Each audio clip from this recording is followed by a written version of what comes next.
Hello students, ఈరోజు మనము doctor B R Ambedkar open university UG first year first sem సమాజ శాస్త్రానికి సంబంధించిన యూనిట్ 14వ అంశంలోని నిర్మితి ప్రకార్యవాద దృక్పథాన్ని చర్చించుకుంటున్నాము.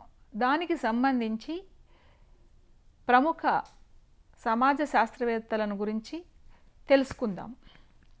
మొదటగా హర్బర్ట్ స్పెన్సర్ గురించి మొదలు పెడదాం. వీరు 1820 నుండి 1903 వరకు జీవించి ఉన్నారు. వీరు బ్రిటిష్ శాస్త్రవేత్త, జైవిక శాస్త్రవేత్త, మానవ శాస్త్రవేత్త మరియు రాజనీతి తత్వవేత్త. వీరు సమాజ శాస్త్ర అధ్యయనంలో జైవికవాదాన్ని ఆశ్రయించారు. జీవ పరిణామ సిద్ధాంతాన్ని సమాజ శాస్త్రానికి అన్వయిస్తూ సమాజ శాస్త్ర పరిణామవాద సిద్ధాంతాన్ని ప్రవేశపెట్టారు. వీరి పరిశోధన అంశాలు ప్రముఖంగా భౌతిక సంస్కృతి, భౌతిక ప్రపంచం, సమాజం, విభేదీకరణ చుట్టూ తిరుగుతాయి. వీరు సమాజ నిర్మితి ప్రకార్యవాద సిద్ధాంతంలో 3 పూర్వాపేక్షితాలను ప్రతిపాదించారు. అవి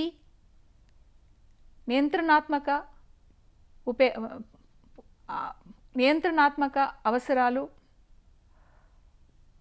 ఆచరణాత్మక అవసరాలు మరియు వ్యాపక అవసరాలు. నియంత్రణాత్మక అంశాలు సమాజంలోని వివిధ వ్యవస్థల మధ్య జరిగేటువంటి సామాజిక చర్యలను నియంత్రించడానికి, సమాజము కట్టుతప్పిపోకుండా సమాజంలో సంతులనాన్ని సాధించడానికి ఉపయోగపడతాయి. ఆచరణాత్మక అవసరాలు, విధి విధానాలు సమాజాన్ని ఏ విధంగా ఒకదానికొకటి సర్దుబాటు చేసుకుంటూ, ఒకదానిపై ఒకటి ఆధారపడుతూ సమాజ మనుగడకు కృషి చేస్తాయి. వ్యాపక అవసరాలు వచ్చి సమాజ విస్తరణకు, సమాజంలోని అవసరాలు తీర్చడానికి కావలసిన వ్యవస్థలు పనిచేయడానికి ఉపయోగపడతాయి. ఈ విధమైనటువంటి 3 రకాల అవసరాలని ఈయన నిర్మితి ప్రకార్యవాదంలో గుర్తించారు.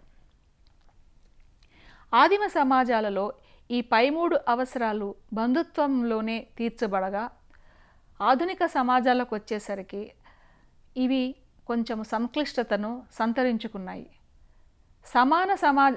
సామాన్య సమాజాలలో పై 3 అవసరాలు సమాజ సభ్యులు జనాభా పెరుగుదల వల్ల వివిధ రకాల విధులను నెరవేర్చడానికి విభేదీకరణ అవసరం అయ్యింది.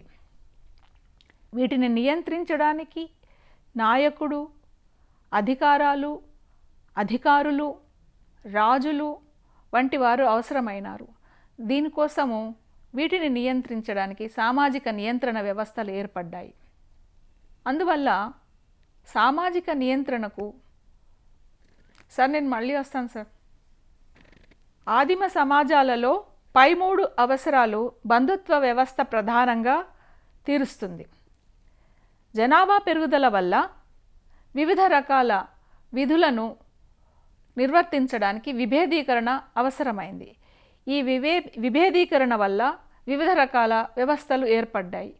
ఈ వ్యవస్థలను నియంత్రించడానికి అధికారులు, పాలకులు, రాజులు అవసరమైనారు.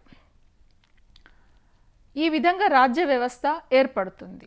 అంతేకాకుండా ఈయన ఇంకొక ప్రధాన భావనను ప్రవేశపెట్టాడు, ఫిట్టెస్ట్ ఆఫ్ ద సర్వైవల్. దీనిని తెలుగులో మనము బలమైన వ్యవస్థదే మనగలదు అని చెప్పేటువంటి భావన.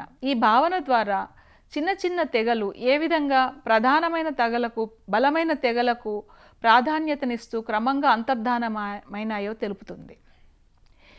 ఈ భావన ఈనాటికి కూడా మన సమాజ శాస్త్రవేత్తలు బలంగా నమ్ముతున్నారు, వాడుతున్నారు. ఇప్పుడు మనము టాల్కాట్ పార్సన్ గురించి తెలుసుకుందాం. ఈయన 1902 నుండి 1979 వరకు జీవించి ఉన్నారు. ఈయన ఒక అమెరికన్ శాస్త్రవేత్త.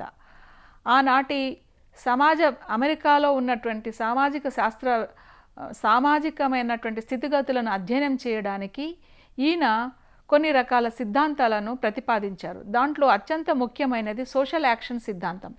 ఈ సోషల్ యాక్షన్ సిద్ధాంతం ద్వారా నిర్మితి ప్రకార్యవాదాన్ని ఆశ్రయించి ఆయన సామాజిక పరిస్థితులను అధ్యయనం చేయడానికి ప్రయత్నం చేశారు. దీంట్లో ఈయన ప్రకారము సమాజములోని నిర్మితిలోని వివిధ అంశాలు పరస్పరాశ్రయతను కలిగి ఉంటాయి. ఈ పరస్పర ఆశ్రయితమైనటువంటి యూనిట్లు ఆ వ్యవస్థ నిర్వహణ, సమాజ అభివృద్ధికి సేవ చేసే విధానాల అధ్యయనం అని వివరించడానికి ఏమాత్రం సందేహం లేదు. ఈయన ప్రతిపాదించిన ఎజిల్ పారాడైమ్, ఏ అంటే అడాప్టేషన్ అంటే అనుసరణ, జీ అంటే గోల్ అటైన్మెంట్ అంటే లక్ష్యాల సాధన, ఐ అంటే ఇంటిగ్రేషన్ అంటే సమైక్యత, వ్యవస్థలోని వివిధ యూనిట్ల మధ్య ఉన్న సమైక్యత, ఎల్ అంటే లాటెన్సీ అంటే అనుస్థాపనని నిర్వహించడం. ఈ వివిధ రకాలైనటువంటి ఈ ఎజిల్ పారాడైమ్లోని వివిధ అంశాల ద్వారా సమాజంలోని సంతులనాన్ని సాధించడానికి సమాజంలోని విభాగాలు పనిచేస్తాయి అని ఈయన చెప్పారు. ఈయన సమాజం యొక్క స్థిరత్వానికి 3 రకాల అవసరాలు ఉంటాయి అని చెప్పారు. అవి వైయక్తిక ప్రకార్య పూర్వాపేక్షితాలు, సామాజిక ప్రకార్య పూర్వాపేక్షితాలు. ఈయన 3 రకాల పూర్వాపేక్షితాలు ఉంటాయి అని చెప్పారు. అవి వైయక్తిక ప్రకార్య పూర్వాపేక్షితాలు, సామాజిక ప్రకార్య పూర్వాపేక్షితాలు మరియు సాంస్కృతిక పూర్వాపేక్షితాలు. ఈ 3 రకాల పూర్వాపేక్షితాల ద్వారా సమాజ సభ్యుల అవసరాలను తీరుస్తూ సమాజ నిర్మాణానికి, సమాజ సంతులనానికి దోహదపడడానికి పనిచేస్తూ ఉంటుంది. వైయక్తిక ప్రకార్యాలు సమాజ సభ్యుల అవసరాలను తీర్చగా, సామాజిక ప్రకార్య పూర్వాపేక్షితాలు సమాజంలోని సంస్థల యొక్క అనుసంధానానికి, వాటి మధ్య పరస్పరాశ్రయతను కొనసాగించడానికి పనిచేస్తాయి. సాంస్కృతిక పూర్వాపేక్షితాలు వివిధ రకాల సాంస్కృతిక చర్యల ద్వారా, భాష ద్వారా, ప్రతీకల ద్వారా సమాజంలో భావప్రసారం కొనసాగడానికి ఉపయోగపడుతుంది. ఈయన మరొక సిద్ధాంతం, శ్రేష్ఠ సిద్ధాంతం ద్వారా సమాజంలోని సమతుల్యతను కాపాడడానికి ఏ విధంగా వ్యవస్థ పనిచేస్తుంది, ఆ వ్యవస్థకి భంగం కలిగినప్పుడు పునర్వ్యవస్థాపన ఏ విధంగా జరుగుతుంది, ఈ పునర్వ్యవస్థాపన ద్వారా ఏ విధంగా సమాజం నిలదొక్కుంటుంది అనే విషయాన్ని ప్రస్తావిస్తారు. దీనిలో భాగంగానే ఈయన శ్రేష్ఠ సిద్ధాంతాన్ని ముందుకు తీసుకువచ్చారు. సమాజ సమతౌల్యతను కాపాడడానికి, పునర్వ్యవస్థ ఏర్పడ్డప్పుడు మరలా పునర్వ్యవస్థలోని సమతౌల్యతను కాపాడడానికి చేసే ప్రయత్నమే శ్రేష్ఠ సిద్ధాంతంగా ఈయన అభివర్ణించాడు. ఈయన పైన ఆగస్ట్ కోమ్ట్, స్పెన్సర్, దుర్ఖెమ్, పారెటో వంటి వారిల ప్రభావం ఉంది అని చెప్పవచ్చు. ఈయన దుర్ఖెమ్ ప్రతిపాదించినటువంటి సామాజిక దృఢతలను తన సిద్ధాంతంలోకి తీసుకురావడానికి ప్రయత్నం చేశారు. ఈ విధంగా మనము ఇప్పుడు ప్రముఖమైనటువంటి సిద్ధాంతకర్తలను పరిశీలిస్తూ అదే క్రమంలో ఇమేల్ దుర్ఖెమ్ గురించి కూడా తెలుసుకుందాము. ఇమేల్ దుర్ఖెమ్ 1858 నుండి 1917 వరకు జీవించి ఉన్నారు. వీరు సమాజ శాస్త్ర, సామాజిక మనోవిజ్ఞాన శాస్త్రం సంబంధించినటువంటి శాస్త్రవేత్త, తత్వవేత్త. తర్వాత ఈయన ఆధునిక సామాజిక శాస్త్రాలకు ఆద్యుడిగా ఈయనను పరిగణించవచ్చు. ఈయన ప్రతిపాదించిన డివిజన్ ఆఫ్ లేబర్, తర్వాత సూసైడ్, తర్వాత ఎలిమెంటరీ ఫార్మ్స్ ఆఫ్ రిలీజియన్ గ్రంథాల ద్వారా సమాజంలో నిర్మితి ప్రకార్యవాదం ఏ విధంగా పనిచేస్తుంది అనేది పరిశీలించారు. మొదటగా డివిజన్ ఆఫ్ లేబర్లో ఉన్నటువంటి సామాజిక దృఢతను ప్రస్తావించినట్లయితే సామాజిక దృఢత 2 రకాలుగా ఉంటుందని ఈయన చెప్పారు.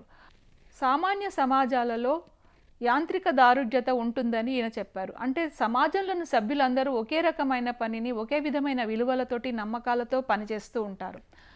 అదే సంక్లిష్ట సమాజాలకు లేదా పారిశ్రామిక సమాజాలకు వచ్చే వరకు సమాజంలోని సంక్లిష్టత సమాజాన్ని ఒక జీవిలాగా మారుస్తుంది.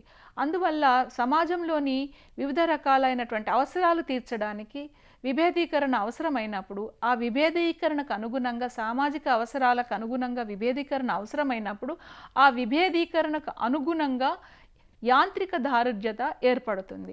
అంటే ఒక జీవిలో వివిధ అంగాల ద్వారా ఎటువంటి అంగాల ద్వారా సమన్వయత ఏర్పరచుకొని జీవి ఎలా మనుగడ సాగిస్తుందో అదేవిధంగా సమాజం కూడా వివిధ అంగాల ద్వారా యాంత్రిక దారిద్ర్యతను సంపాదించుకొని పరస్పరాశ్రయితమైనటువంటి విభాగాల ద్వారా సమాజము ముందుకు కొనసాగుతుంది.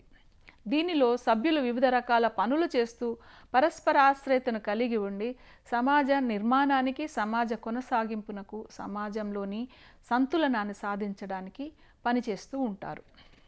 సభ్యుల మధ్య వేర్వేరు నమ్మకాలు ఉన్నప్పటికీ, వేర్వేరు విలువలు ఉన్నప్పటికీ కూడా ఇవన్నిటినీ కూడా సమతులనం చేసుకుంటూ వీటన్నిటినీ వేర్వేరు విలువలు నమ్మకాలు కలిగి ఉన్నప్పటికీ సమాజ మనుగడకు ఏకతాటిపైన పనిచేస్తూ ఉంటారు. వీరు చేసిన పరిశోధన, ఆత్మహత్యల మీద వీరు చేసిన పరిశోధన నిర్మితి ప్రకార్యవాదాన్ని అనుసరించి చేసిన పరిశోధనగా మనం పరిగణించాలి.